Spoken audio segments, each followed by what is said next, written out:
Salam la famille, c'est Oussoud 224 TV. Bienvenue dans cette vidéo avec la vérité en face. Dans cette vidéo, nous allons bien évidemment parler de l'équipe nationale du Sénégal. Quel système pour battre cette équipe de la RDC, évidemment. Évidemment, dans cette vidéo, comme vous le savez, le Sénégal, Aliou Cissé, plus précisément, depuis lors de la Coupe d'Afrique dernière, a mis en place un système plus souvent avec ce système de 3 défenseurs qui est souvent, d'ailleurs depuis le mois de septembre dernier, Aliou Cissé a souvent utilisé ce système-là. Depuis, je veux dire, depuis face au Cameroun lors du match amical, depuis ce match-là, Aliou Cissé n'a misé que ce système-là avec 3 défenseurs. Ce système 4, système 3, 3, 4, 3 ou 3, 5, 2 souvent, mais le plus présent c'est le système 3, 4, 3. Évidemment, dans cette vidéo, nous allons vraiment vous montrer avec ce système-là, surtout avec l'absence bien sûr des milieux, des défenseurs, des latéraux, bien évidemment, de métier, ou je veux dire des pistons de métier. Il n'y a pas de piston droit ni de piston gauche de métier. Mais avec cet effectif-là, comment Aliou Cissé peut mettre en place un système qui peut battre cette équipe de la RDC. Évidemment, on va faire un petit rappel sur ce système, sur ce fameux système avec 3 défenseurs. On sait qu'Aliou Cissé, depuis la Coupe d'Afrique des Nations, bien évidemment qu'il faut dire le système, offensivement, on a quand même eu de satisfaction, notamment lors de la Coupe d'Afrique des Nations, lors des phases de poule, où on a vu que l'équipe du Sénégal a fait l'une des meilleures phases de poule de sa carrière, avec 9 buts. C'est énorme, c'est vraiment énorme. Un seul but encaissé, c'est énorme en termes de statistiques, surtout en termes de flamboyance surtout de nos attaquants.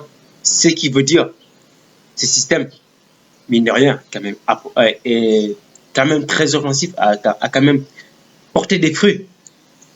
Évidemment, on avait quelqu'un qui joue bien ce rôle-là, mais souvenez-vous, lors le jour où le Sénégal a été parti face à cette équipe de la Côte d'Ivoire, on avait vu qu'il y a un problème aussi qui est survenu dans ce système avec 3 défenseurs, notamment le positionnement d'Abdou Diallo, parce que c'est Abdou Diallo qui joue le 3e défenseur central et qui joue en même temps cette position hybride qui joue le rôle du numéro 6. Ça veut dire quand on a le ballon, il va jouer le rôle du numéro 6, le récupérateur. Quand on perd le ballon, Abdou, il revient comme étant le milieu, le défenseur central. C'est ça. Donc, est-ce que, avec l'absence de, on a vu, avec l'absence de Pape Gueye, on a eu quand même d'énormes problèmes, même avec le but, depuis le Sénégal a marqué le but, on n'a pratiquement pas vu cette équipe du Sénégal. Et sérieusement, Aliou Cissé, il ne peut pas, ça veut dire, il ne peut pas dire qu'il n'est pas responsable de cette défaite du Sénégal. Alors, je vais quand même pas revenir sur ça. Je ne vais pas tout déballer, revenir sur ça, mais je veux vous rappeler les problèmes aussi de ce système-là, avant tout. On a vu que sans Pape Gueye, ce système a été très compliqué. Très compliqué parce que c'est Pape Gueye qui joue bien ce rôle de position hybride au niveau du milieu. Entre le récupérateur, le milieu récupérateur et le 3e défenseur. Donc, avec l'absence de Pape Gueye, ça a été très compliqué. Au lieu d'essayer de retourner ou avec une défense à 4, avec deux défenseurs centraux, Aliou Cissé a tous il a resté sur ses mêmes idées en mettant toujours Abdou Diallo, et Abdou a pratiquement reculé en force avec cette force physique, cette force au niveau du milieu de terrain des Ivoiriens qui ont mis de l'impact physique, surtout qui ont mis du pressing très très haut, qui ont empêché nos deux milieux de terrain de s'exprimer, à l'occurrence Pape Matar Sarr et Lamine Camara, qui ont beaucoup souffert lors de ces matchs-là parce qu'ils sont impuissants face aux forces vives de cette équipe, de ce milieu. Ibrahima Sangaré, Seko Fofana, avec aussi l'entrée de Franck Kessié, ça a été très compliqué. On a vu que l'équipe Arthur joue pratiquement tout seul. Jean-Michel Seri. Du coup, avec ce système-là, face à cette équipe de la RDC, comment on peut s'en sortir? D'autant plus qu'on n'a pas des défenseurs, des latéraux de métier, ou plutôt les pistons de métier. Parce que n'oubliez pas, Krépin Diatta ne serait pas dans ce match-là. Et qui pour remplacer Krépin Diatta, ça va être vraiment très compliqué. Alors, dans ma petite pensée, j'imagine, entre guillemets, que Al-Sissi avait en tête l'idée d'utiliser Ismaïla Sarr comme étant le piston 3. Alors, c'est plutôt une bonne idée, parce que pour moi, c'est le seul joueur qui peut jouer ce rôle-là. Parce que je suis Marseillais, je suis supporter du Marseille, je regarde nos matchs, il a été une fois utilisé sur ce poste-là, et Ismaïla Sarr, il a fait un très très bon match. Et récemment, en équipe nationale du Sénégal, parce que si je ne me trompe pas, si ma mémoire ne trahit pas non plus, parce que cette équipe du Gabon, c'est le même système, c'est lui qui a joué ce système-là aussi. Donc, ce qui veut dire que Ismaïla Sarr est capable de jouer ce système-là. Donc, on peut mettre, puisque Papier est de retour, on peut mettre ce système avec 3 défenseurs. Bien sûr, ces 3 défenseurs-là, vous savez, c'est Khalilou Koulibaly et Moussa Niakhaté qui sont axe central, accompagnés de Pape Gueye pour jouer ce rôle du numéro, ce rôle du position hybride. Parce que pour moi, il n'y a pas un joueur qui joue mieux que ces positions-là que Pape Gueye dans le Sénégal. Il faut quand même faire. Pape Gueye, il est essentiel dans ce milieu de terrain.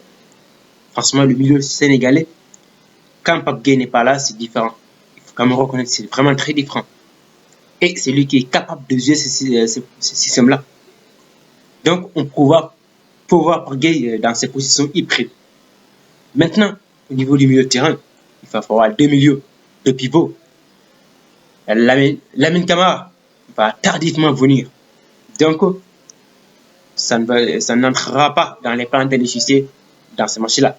Donc, on serait obligé, bien évidemment, d'utiliser quelqu'un d'autre pour accompagner Pape Matar Sarr au niveau de ce milieu de terrain. Maintenant, qui peut accompagner Pape Sarr? C'est ça la grande question aussi. Est-ce qu'on va mettre Idrissa Gueye ou on va mettre Pathé 6 pied, mettre Nampalys Mendy ou Habib Diarra.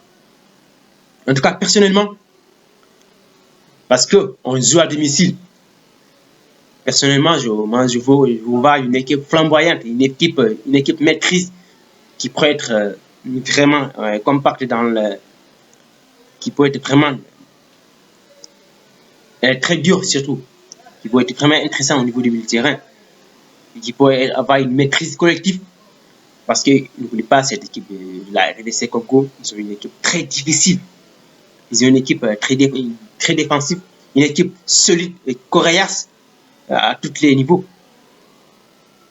À tous les niveaux, autant pour moi, on sait tous que le milieu, c'est très costaud. Avec Charles Piquel, avec Samuel Moutoussamy, ça va être compliqué. Théo Bogonda aussi. Ils jouent souvent avec un système 4-2-3-1. C'est souvent leur système. Donc, comment on peut contrôler ces milieux de terrain congolais? Ça va être aussi un débat important. Mais avec, pour moi, je pense qu'on peut pas gagner.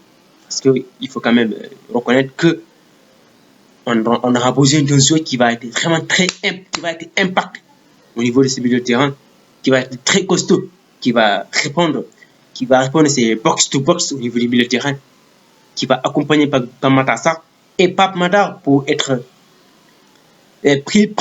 plus précis, surtout au niveau de l'aspect offensif, et qui peut jouer pleinement offensivement sans se soucier. Bien sûr, il peut participer aux tâches défensives, mais offensivement, on peut s'attendre à à ce qu'il soit beaucoup plus présent. Maintenant, ça demande, on verra, l'intensité qu'on va mettre cette équipe de la RDC. Est-ce qu'ils vont être présents? Est-ce qu'ils vont vraiment être physiques au niveau du milieu de terrain? Parce que surtout, c'est une équipe très physique. Maintenant, le problème, c'est ça. Donc, on peut s'attendre à ce que Ismaël Assar joue ses pistons droit et Michael Ngorfal piston gauche. Maintenant, qui en attaque, Vincent? Qui peuvent être, qui seront les attaquants? Parce que, avec, il n'y a pas Ismaël Assar, donc, il n'y aura pas de flèche, il n'y aura pas de. Le système va un petit peu remodeler. Il y aura, mes attaquants, il y aura Jackson, je pense, Jackson, Sadio Mané, Iliman Ndiaye seront probablement titulaires en attaque. Maintenant, comment ils vont se positionner? C'est ça aussi, hein, dans ce système avec 3 défenseurs. Donc, comme vous pouvez voir à l'image, j'ai mis Iliman Ndiaye dans le corps du jeu pour être plus proche de Pape Matar et Idrissa Gueye, pour combiner avec eux et ces deux flèches-là, à l'occurrence Nicolas Jackson et Sadio Mané. Moi, je pense que ça peut être une bonne idée, hein, cette composition. Ça peut être une très très bonne idée. Après, je ne suis pas la sélection nationale du CC et je ne suis pas aussi le meilleur consultant ou le meilleur chroniqueur du monde. Mais mon point de vue personnel, moi je pense que ce système-là pourrait aller avec aussi, il faut prendre en compte l'absence qu'on a. S'il y avait Ismaël Assar, on peut jouer avec Jackson en pointe et Sadio Mané à droite, à gauche, Ismaël Assar. Comme les flèches, c'est d'habitude notre 11. Maintenant, entre Jackson et Habib Diallo, il va y avoir un choix. Mais moi, j'ai choisi Jackson parce que il est performance.